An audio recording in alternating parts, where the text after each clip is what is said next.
In this video, I'm taking on the RL Seale 10-year-old rum from Barbados. This is the export strength, 46% ABV. Hey rum friends, welcome back. Here on this channel, I mainly talk about rum tastings.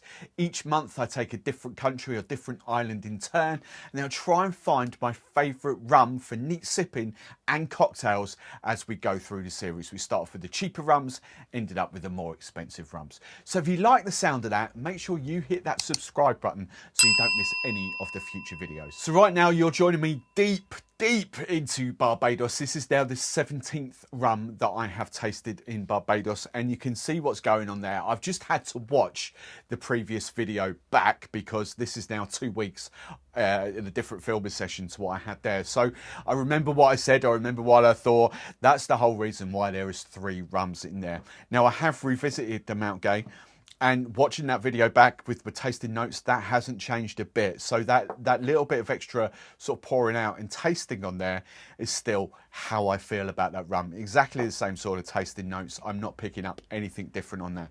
Still a fantastic, fantastic rum. And as I said at the end of that video, I still don't know whether I would take that through on its own or how this is going to play out, because I know this is here. And this is a recent rum where you can see that there's only dregs left back in there. Master of Malt have kindly gifted me this bottle, so you will have seen the paid promotion on there. But let's talk about prices. If you were going to buy this bottle in the UK, and these aren't Master of Malt prices, we are talking just under £50, so £49.24. So if you want to know how that translates around the world, basically in US dollars we'd be paying $61, in euros 50, rounding up 57 euros, Australian dollars 93.5, and Canadian dollars 83. So that's roughly how much this rum costs us here in the UK.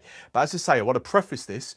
This is the 46% ABV. I'm very aware that there is actually a 40% version of this as well. I rarely see the 40% version, but also we don't get the RL Seale 12 here in the UK. We get the 10. Now, to reminisce about this rum, this was an instant hit for me. This came at a time where I'd sort of dismissed Doorlys, sort of dismissed Foursquare Rums, because none of them really hit me right. You know, I just didn't enjoy them, and that was going back into mid 2022. My palate has evolved since then, so I'm looking forward to going back into the Doorlys 12 that's coming. The Real McCoy 12 is a new rum to me. I've got that there here as well. And the Doorlys 14, they are a little bit more expensive, but I'm looking forward to getting back into them. But this RL Seale 10 came along, and I instantly fell in love, because for me, at the time I tasted it, it was a completely different thing to like the Doorlys 12 or the Doorlys XO. Many people say that this is like a Doorlys 10. It sits nicely in between the XO and the 12. For me, it doesn't. For me, it's just completely and utterly different rum.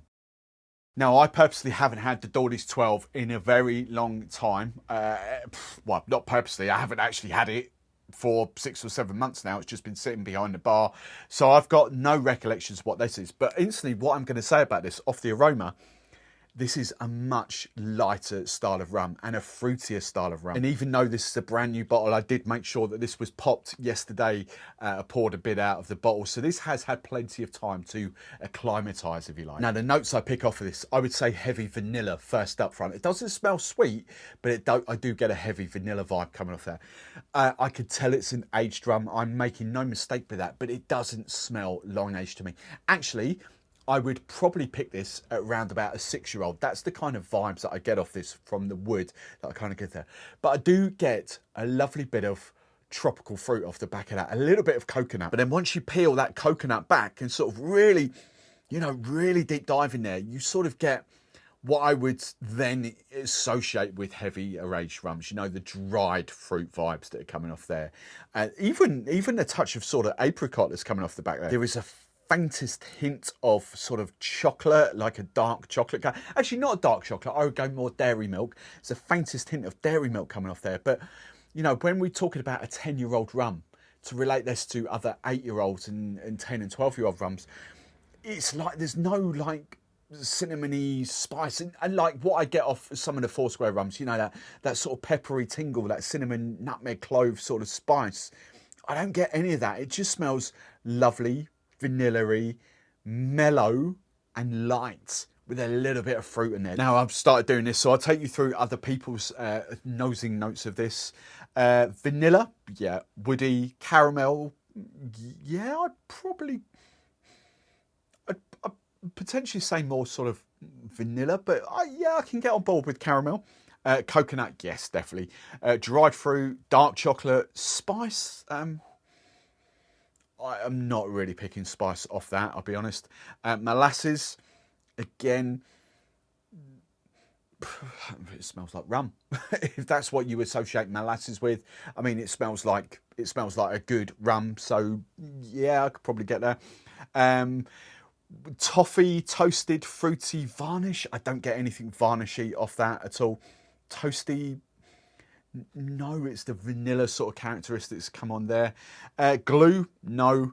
And then dried apricot, yeah, dried apricot, I get on that. And then cinnamon, sweet barrel, peanut and oak. No cinnamon. No nuttiness for me really off that. I refer to what I've said, you know, vanilla forward, a little bit of tropical fruit, a little bit of aging on there, not heavily aged, but it just smells like a lighter rum. Now on the taste, this drinks beautifully, absolutely beautifully.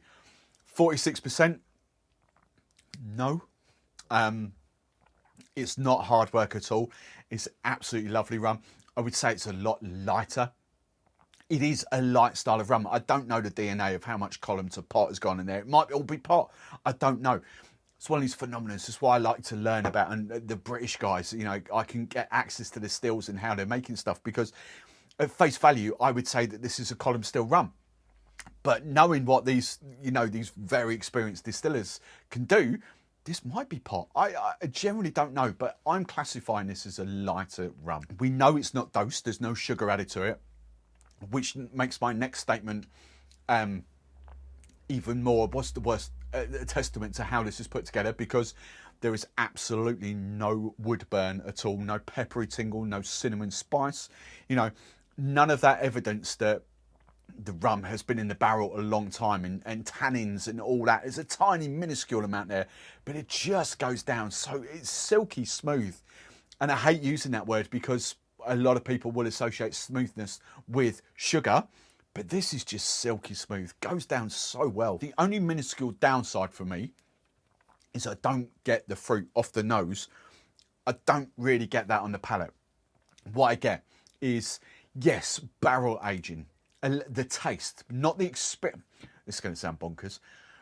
I get the taste, but not the experience is what I was going to say. If you can relate that, as in, I can taste it's been aged, it's well-rounded and well-refined, but I don't get that peppery tingle, as I've said. I just don't get it. So I'm getting those sort of barrel vibes. I'm getting a little bit of vanilla. I would go a light toasted wood. There we go. I kind of get that. Just as that finishes, it then goes into chocolate. And I would say then that's where a bit of dried fruit comes out. Not tropical fruit, more sort of dried fruit. Probably a little bit of, that's probably for me where the caramel comes actually. I don't go like bitter toffee or burnt toffee. I do go more caramel, but for me it does, the vanilla does shine through on that more than anything else. I mean, for me, it's just a delicious rum. Really, really good rum.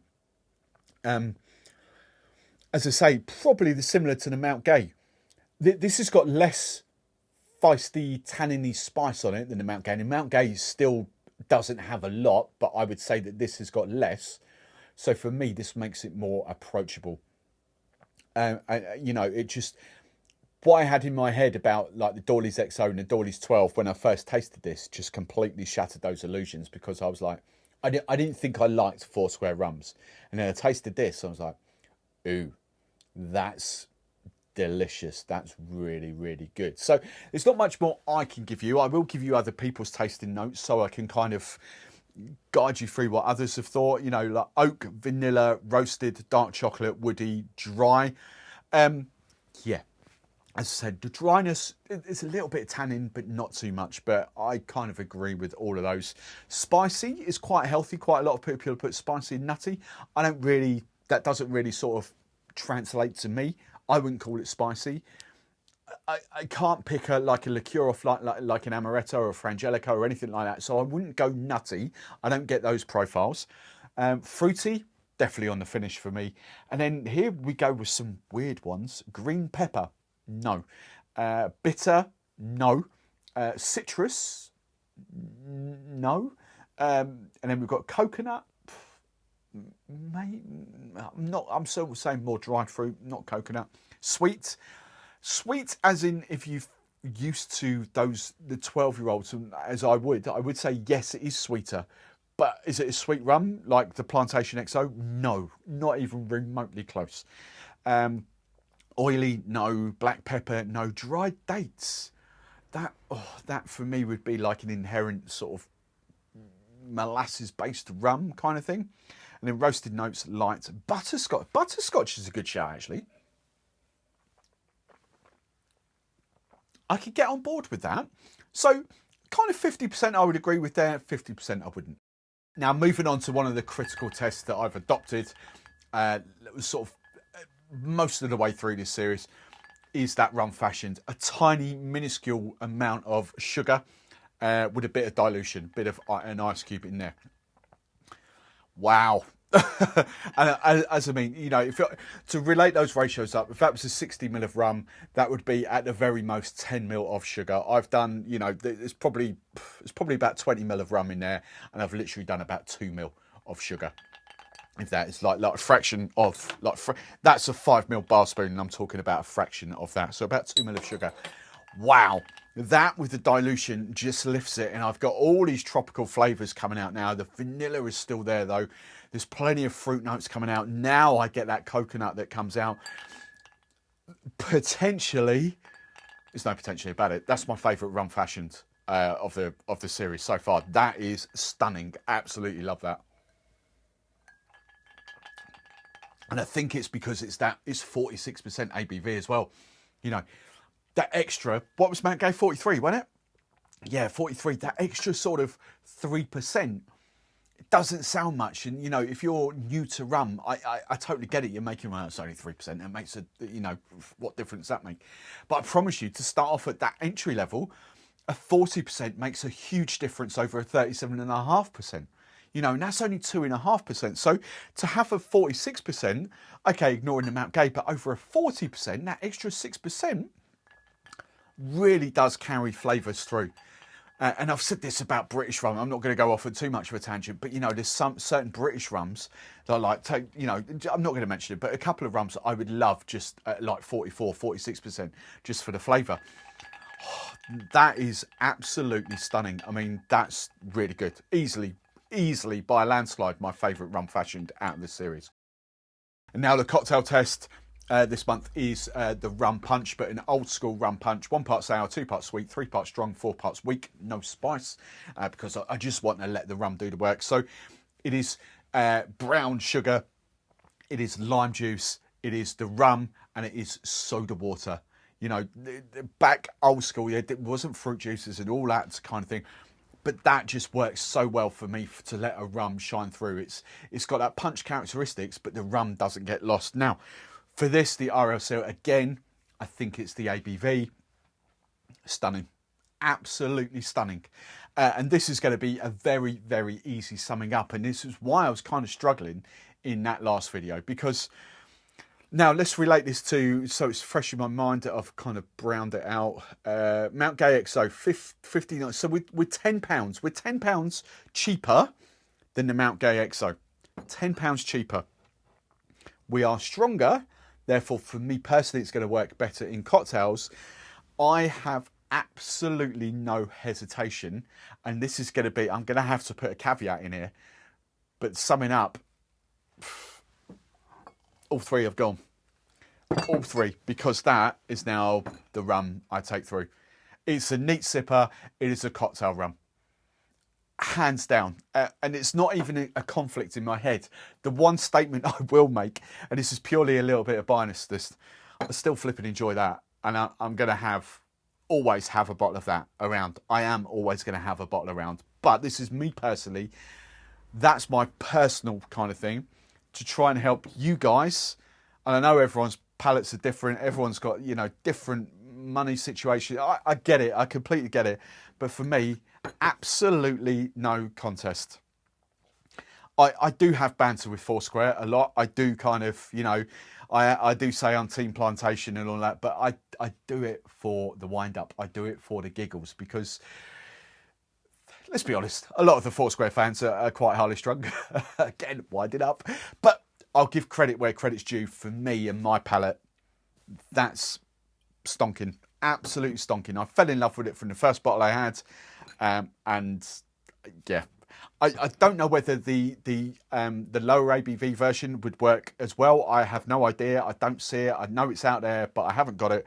But for me, neat sipping, rum fashioned, shines through in cocktails, 50 quid, £10 cheaper than the Mount Gay. Yeah, all right, let's go Doorlys 5-year-old. How much was the Doorlys 5-year-old? We are talking 30. Okay, we're talking £20 more than the Doorlys 5-year-old. But for me, I would say that's £20 better.